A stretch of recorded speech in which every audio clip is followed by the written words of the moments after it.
had called some folks at NOAA earlier this week, and they said they're still crunching this data because it's an interesting question that a lot of people want to know the answer to. Another question, a new deepwater area was closed to fishing late last year after tar balls were brought up in shrimp trawls. Are there still unfound sources of oil in the deep Gulf, and if so, on what scale? And I guess we need to clarify, first of all, whether we think these tar balls are from the BP spill or whether these are from other rigs, or obviously there are also natural seeps as well.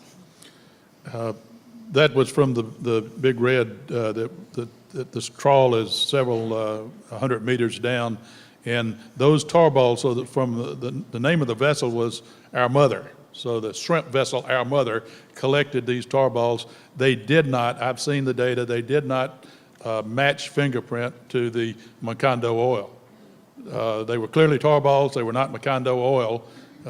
We're supposed to, or in the process of getting additional tar balls from that closed, it's now a closed area to shrimping. And we had not gotten those tar ball samples as of when I left to come up here. So it's still a closed area, but it's not terribly surprising since we've got 220 million gallons seeping into the Gulf every year, and that is a pretty active seep area along the slope. So it doesn't surprise me too much. So it wasn't fingerprinted to a particular spill or whatever. You suspect we were just saying, was this Macondo oil or not? And it was not Macondo oil. Okay, here's another question. Could someone comment on the role of oil-eating microbes and the possible impact of seeding contaminated sites with the microbes? I know that there were a fair number of people walking up and down the Gulf saying, buy my microbe and they will eat your oil spill. Does this make sense to anybody? I mean, somebody's already mentioned that there are naturally occurring microbes out there, and they seem to be pretty busy. Yes, that's a huge issue. Obviously, Ed alluded to it a while ago, because of the natural seepages, almost all the waters and habitats of the Gulf of Mexico have bacteria that feed upon petroleum, microbes, including fungi in some cases. And so it's a huge part of the reason that the Gulf of Mexico is fairly resilient and able to rebound like this.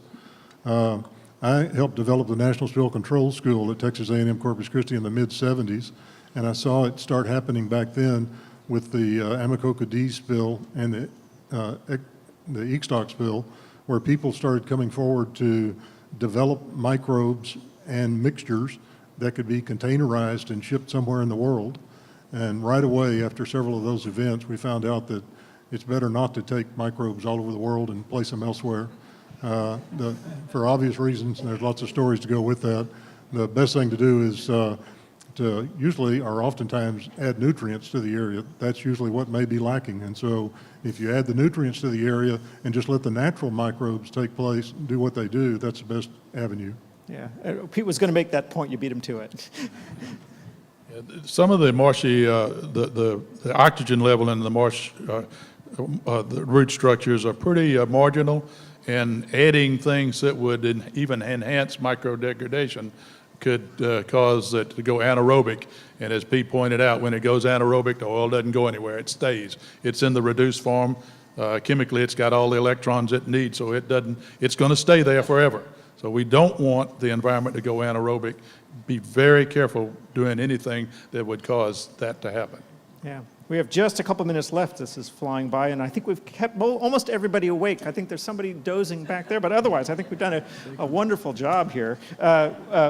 And so let me ask one really big question and ask for some really short answers. Sorry.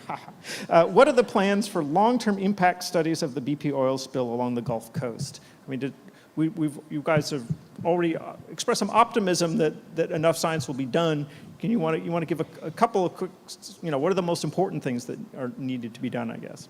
I would point out that I think what I would call the silver lining in this bill, or maybe a positive outcome if we can find one, is the fact of all the awareness of the people of the United States on the high productive value economically and ecologically or environmentally for the Gulf of Mexico. A lot of people are now aware that here's this place, it's kind of an oxymoron. You're seeing it high in productive value, but yet high in economic value. And we know that they must coexist, and they do coexist.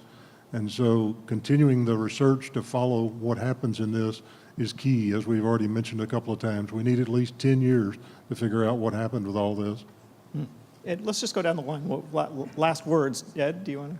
Well, we hope the GRI, the Gulf Research Initiative, that's that $500 billion money that BP put across, matched with NSF, NOAA, EPA monies, will be wisely used to understand our impacts of oil on the environment, understand better our ecosystem, understand particularly the most expensive and difficult to study areas, and that is your shelf areas in your deep ecology. Very little was known about it, so it's hard to tell what the impact was in the deep ocean when you don't know what the ocean looked like before the spill. So clearly here's a chance to get down there.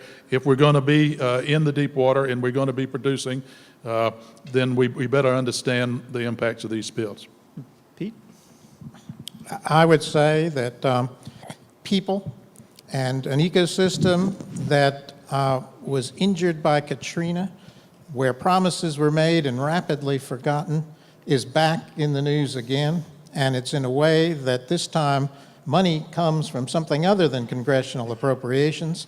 And so this time we ought to get some action, and it ought to be well thought out to be sustainable and create a resilient natural ecosystem and a resilient human utilization of that system. It's a coupled natural human ecosystem, and I think now we can expect that something's going to happen there. Dave, you get the last word. I got the last word, okay. I would say, you know, there's going to be a lot of work done, a lot of academic work, a lot of scientific work done. It's important that it just doesn't stay up on a shelf. It's important that we move to decision-making in this. It's important that we put in the tools, so we not only need the natural and physical science, we need the social science, and we need the political realities of moving things forward. You know, one of the great things that we have in the Gulf is the Gulf of Mexico Alliance, and it's really imperative that that continues on, because that's been really a catalyst for bringing together the states, the academic community, and the federal partners. Great. Well, thank you all, and thank you, audience, for great questions as well.